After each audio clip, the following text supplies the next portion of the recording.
Hi besties! Today gagawa tayo ng Dallas Mavericks number cake. Una ko na nga ditong niready ang ating whipped cream frosting. Ang gamit ko po pala ay Everwhip.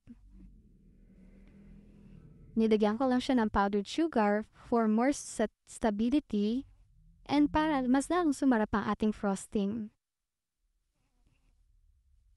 Medyo natagalan na ako dito sa pag-mix dahil nga ang gamit ko lang dito ay hand mixer. Pero magiging okay din yan.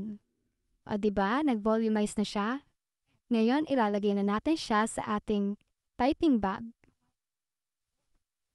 Maganda na rin kasi na nire-ready na yung mga pang-decorate para tuloy-tuloy na ang ating pagde-decorate ng cake. Dalawa lang naman ang kailangan nating colors para sa Dallas Mavericks team cake, ang blue and white.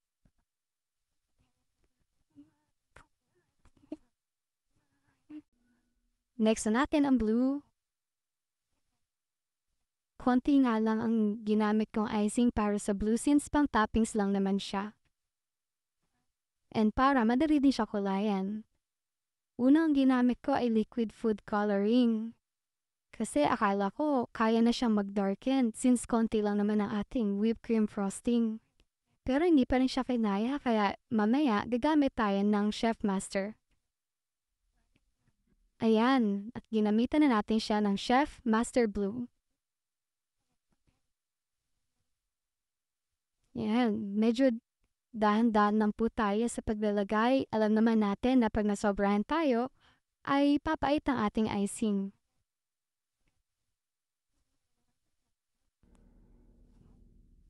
Yan, dinagdagan pa po natin siya dahil nga hindi pa ako satisfied sa color. Gusto ko kasing mas dark pa siya para buhay na buhay ang ating cake. Ginabitan ko na nga siya ng kutsara dahil napapansin niyo rin po ba na pag spatula ang gamit natin, hindi siya ganun kabilis mag-darken, kaya kutsara na ang ginamit ko dyan. Dinagdagan ko pa siya ng konti para mag-darken. Tiniktikman niyo rin po ba ang inyong mga frosting pagka Chef Master ang gamit niyo? Ako kasi tinitikman ko dahil mahirap na baka pag nalasahan ng customer mapait na pala. Ayan, at okay na siya. Nag-dark na siya. Ready na natin, lalagyan na natin siya sa piping bag.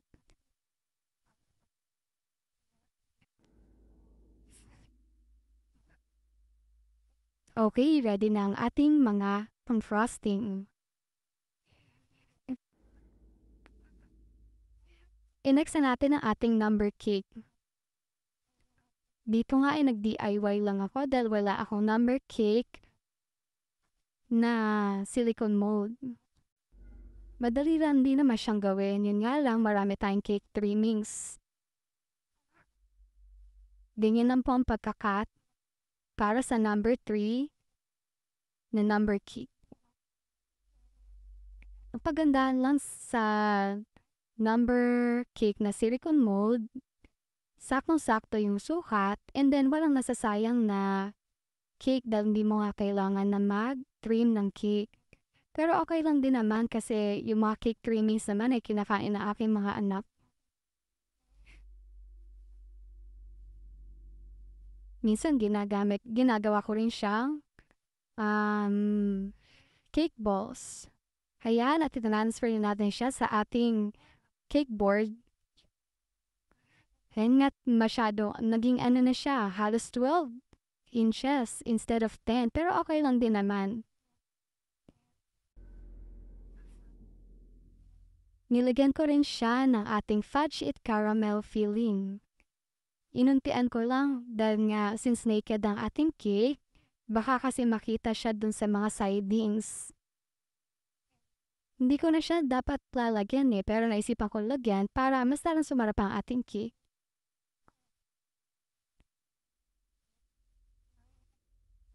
Ninipisan ko lang siya dahil nga, di ba pagka naglalagay tayo ng icing and then may mga ganyang filling, ang tagal bumitaw ng icing sa piping nozzle. Yan, spread lang po natin siya. At maglalagay na po tayo ng ating frosting.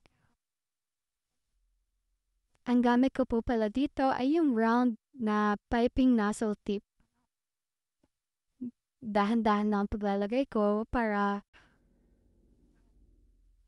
maganda yung pagkaka-outline ng ating icing. Speed up na po natin ang video. Pero hindi pa ako ganyan kabilis ha.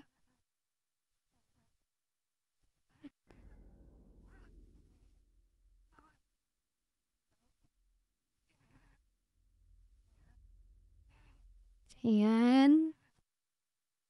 Next naman yung gitna.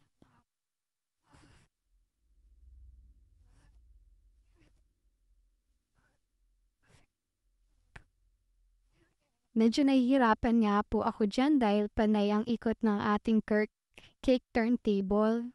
May electric pan kasi ako sa tabi. Kaya hinahangin siya. Tuloy, ikot siya ng ikot. Next naman, ang second layer ng ating cake.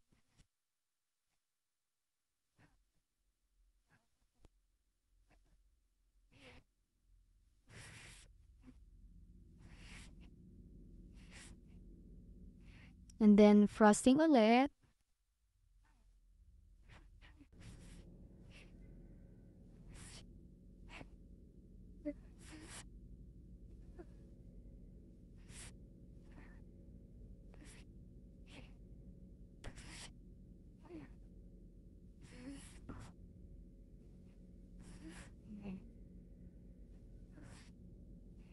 And ini-next na nga natin yung ating mga blue swirls.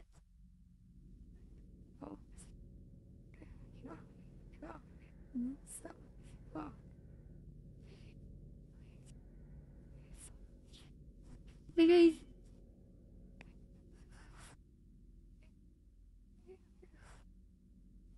Ayan, konti pa para mas lalong buhay na buhay ang ating cake.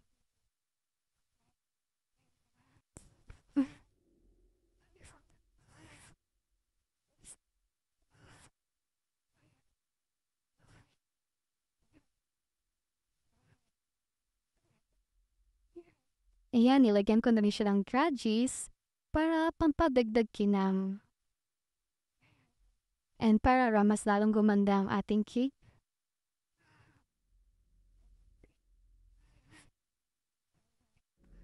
Nilagyan na natin siya ng ating printed cake toppers. Nakuha ko nga lang pala ito sa Pinterest. Ayan, at okay na ang ating cake.